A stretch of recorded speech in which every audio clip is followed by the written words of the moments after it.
Ladies and gentlemen, this is the main event of the evening. What is up, everyone? Welcome back to Hassan's Hits. With UFC 300 fast approaching, April 13th to be exact, we still have one question. Who is the main event? Now, what I did here is this a few scientific breakdowns, maybe bro science, but a few MMA scientific breakdowns of who can be the main event, which fighters are even available at the moment. Now we have Conor McGregor. Conor McGregor can be across from a tomato can and it would sell, 1 million or more pay-per-views. And so Conor McGregor is always in the mix. However, he did come out and say that he is fighting later on this summer. The exact date and the weight, he said June 29th at 185, but I don't believe that at all. But I do believe he will be fighting this summer. But he's always in the mix. We have Alex Pereira in the mix. And I believe he is the strongest name in this main event mix for UFC 300. Israel Adesanya is in this mix. You guys know where I'm headed here.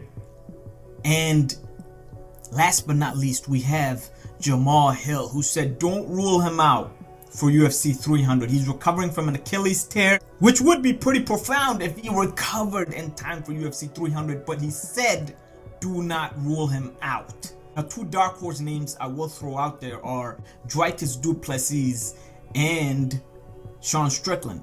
The winner of that fight, if they're not beat up too bad, could be on UFC 300 and could be standing across a familiar foe.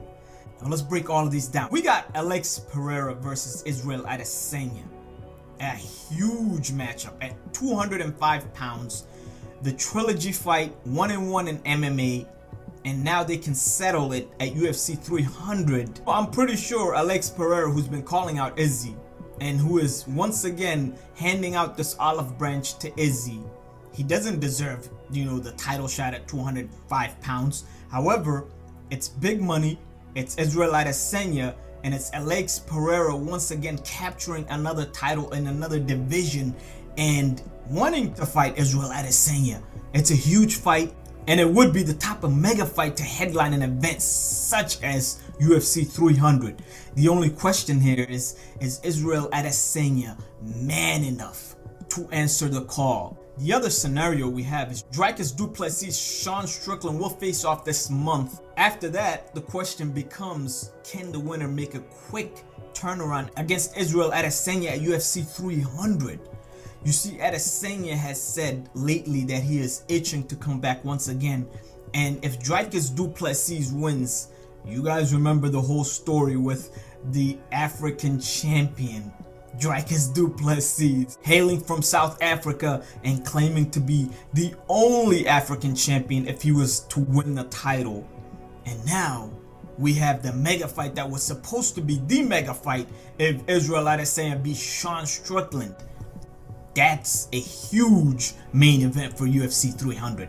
The other side would be Sean Strickland beats Dricus du Plessis, which I'm gonna be honest with you guys, I don't see that happening. But getting past that, if Sean Strickland was to beat Dricus du Plessis, then you have the rematch. Can Israel Adesanya beat Sean Strickland? The same Sean Strickland that shut him down and basically had him hurt, had him confused the entire fight and made Israel Adesanya look like a shell of himself. Again, a huge fight that could headline UFC 300.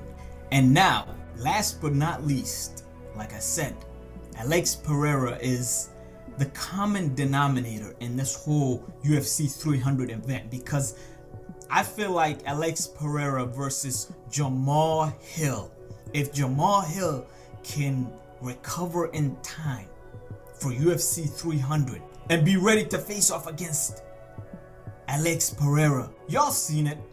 You guys remember the storyline. He beat up Glover Teixeira and it was bad. Glover Teixeira is teammates with Alex Pereira. Alex Pereira came into the cage congratulating Jamal Hill, but sized him up. You guys remember the famous video. Now that story can come full circle as Alex Pereira faces off against Jamal Hill for the main event of UFC 300.